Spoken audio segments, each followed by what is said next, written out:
So here we are with a special edition of What's New in Books. I'm Penelope Rail, and I'm here with Gary Roman, who is an author and writer of the book Which One of You?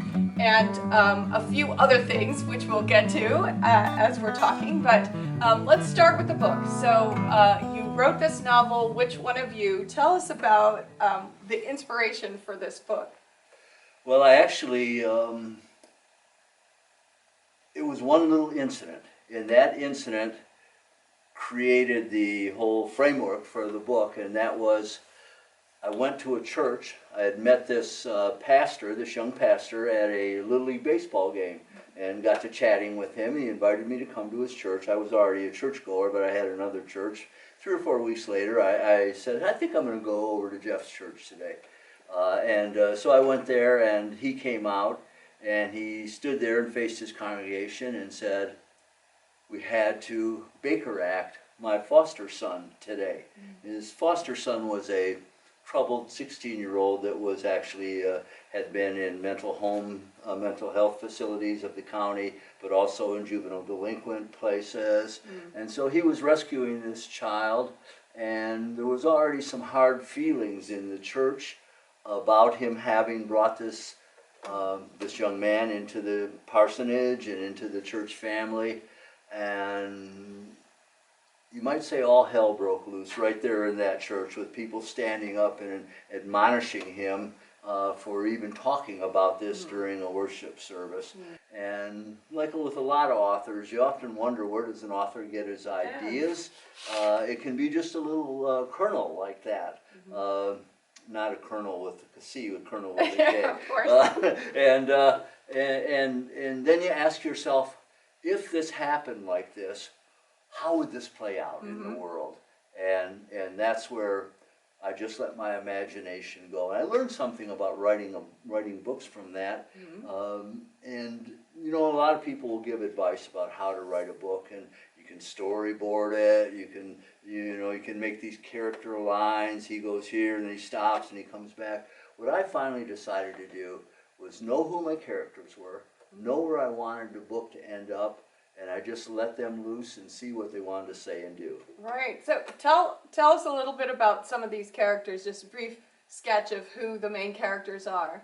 Well, the main character is a dynamic pastor who has a growing church. He's getting almost famous in his area. And when all this happens in his church, he ends up being grilled by his superior in the denomination. I don't ever name the denomination, but it's a well-known Protestant denomination, one of the larger ones. And so push comes to shove, and he's told, either move this child out of your home, throw him back into the system. That isn't what they said, but that's how he heard it, or you're going to be relieved of duty. And eventually he was defrocked, as they say, in the church. He had his ministry credentials taken away from him because he said, no, I took this boy in to save him from the system. I'm not going to throw him back. And so that's how it happened. For long, his wife had left him, along with the 2 children that she had from another marriage that he had adopted. And he was he was from a long ministerial family. His father and his grandfather were ministers. And he was suddenly a man that didn't know who he was or why he was.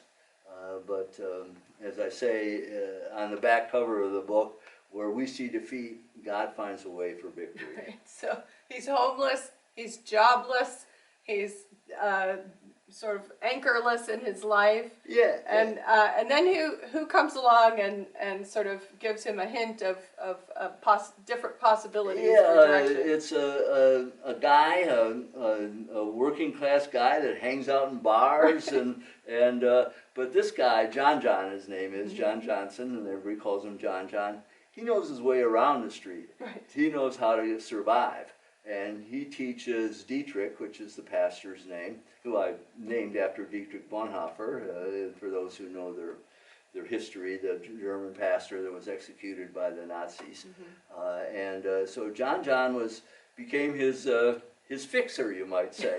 You know, if you need something, John knows a guy who can do that for you. So before long, Dietrich is going to some of these bars with John, trying to stay out of trouble, because Dietrich's kind of a handsome man without a wife now, and some of these pool shooting gals in some of these bars get their eye on him. But that story never goes anywhere. But eventually he starts preaching from a balcony of a beachside, because this all happens in a Florida beachside community, and he starts preaching on Sunday mornings to people on the sand down below, and he's up there. And week after week, the crowds start growing, and then something happens that brings him national notoriety. He ends up on national television, and before long, he has a following that dwarfs what he was getting in his church, which was a very successful church. So that's why I say when we see defeat, and God sees opportunity. But that's not the end of his story. There's a serious twist there, and he comes under attack from lots of other sources and forces. But if you want to know the rest of the story, you need to get a hold of this book. And I will add one other thing. I said his wife leaves him, and I also said that rather than tell these characters what to do, I let them tell me what to do. His wife wants to come back, and I tried to stop her, but I couldn't. You tried to stop her? I couldn't, but she did come back to him. But if you want to know the whole story and all the twists and turns and how this happens and where they end up, which is in a very different place from the small Florida seaside town where they begin, you're going to have to get a hold of this book. It's called Which One of You? By Gary Broman. Thank you so much, Gary, for sharing this book with us, and I'm sure it's available on all kinds of online sellers. Take a gander. It's worth the read. And now we're going to shift gears a little bit, because on the heels of this book, you say this book taught you so much about what the publishing process was about. That you ended up what? Where did this take you in your personal journey? Well, it's interesting because I was a newspaper and small magazine writer and editor, and like a lot of writers, I had always had a dream of writing a novel. And so the writing part of it and the editing part and the design part, I knew people in the business to get all that done. But when it was all done, the question becomes, now what do I do with this? How do I get it out there to the people? So I had to answer that question. And in answering that question, I learned a lot about how to get your book, mainly into online sources. And so that knowledge that I had was valuable to other people. And because I already had the skills as a writer and an editor, people started coming to me, asking me to edit and publish their books. And that was the birth of what is known as CHB Books today. And so since 2010, I guess, was when I published Which One of You, we at CHB have published an average of 10 titles a year. Wow.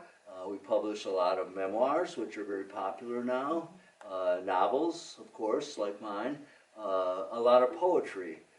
We publish, among other things, the annual anthology for the Florida State Poets Association called Cadence, and also an annual publication for the National Society of State Poetry, National Federation of State Poetry Society. Say that twice fast.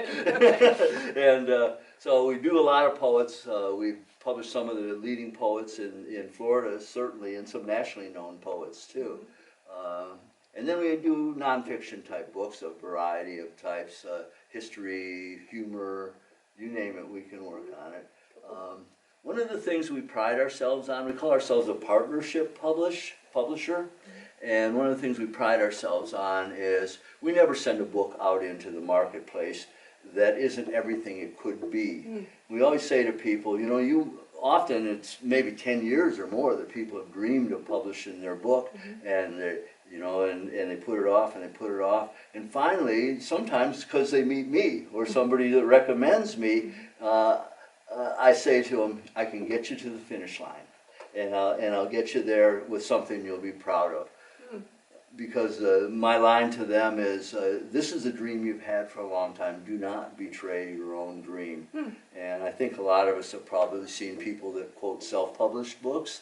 And Fitzgerald had an editor. Hemingway had an editor. There's no shame in having an editor. And we try and make it really affordable. We have some of the best pricing and also the highest royalty payments to the authors that publish with us. So we love working with them. A lot of the people I've worked with have become lifelong friends. Well, you interviewed one of my authors, Joanne L. Burway, and she and I, you could tell from talking to her that we occupy a warm place in each other's hearts. Sure, yeah. So I could go on and on about what that process is like, but what we end up doing is we get the book out into the expanded marketplace worldwide. One of my poetry books just sold a copy, just one copy, but sold a copy in Japan. Oh, wow. So anywhere in the world. Australia is not an uncommon place for my books to sell, or the authors that I publish. So we carefully edit these books. We won't send a book out there that isn't all that it should be, because I just don't think that that's fair to the author, and later on they'll regret it. We make it reasonable so that if people have a decent income, they don't really blink at all at what we charge. But if somebody is more working paycheck to paycheck, we make it reasonable so that they can pay us in increments and things like that, so that really there's nobody that couldn't afford to publish with us. There's a lot of big subsidy publishers out there. I won't say their names because I don't want to be sued, but they often will just, the way they work is they sell you a contract where you're basically going to self-publish. The book's not going to be edited or even proofread. They're going to design the cover and lay out the interior for you.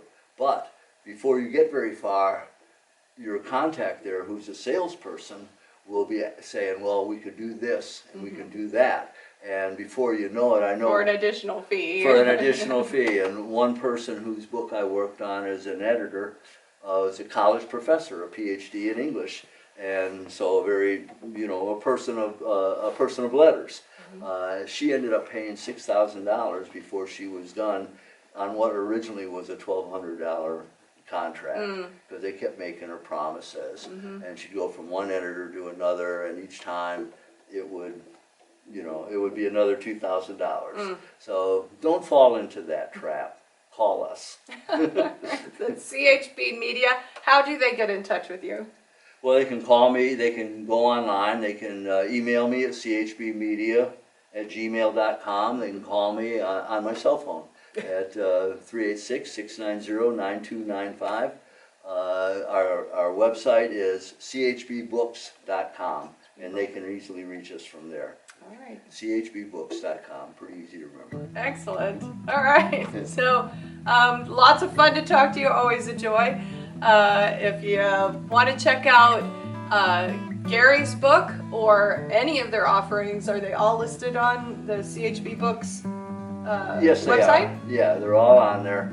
And so we're very proud of all of our authors. And so one of the things, I'll throw this in, and maybe we'll cut this out later if we go too long, but I've had a lot of people who read the general population of famous books that are out there that come from the big New York publishers, and they're always amazed when they read one of my books, one of the books we published at CHB, and they'll say, wow, this book is first class.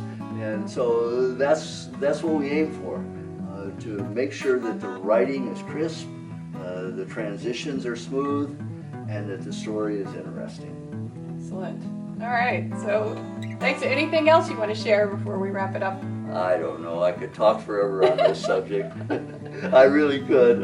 I love the subject of writing, and I'll throw in one little anecdote at the end. The famous sports writer, Red Smith, once said, writing, it's simple. Just open a vein and let it flow. Oh boy. All right, well, your passion is obvious, actually. So that is so great. Thanks so much. This is Penelope Rail with What's New in Books. And if you want to see all of their offerings, check out chbbooks.com and you'll see a lot of things that are new to you in books. Until next time, see you later.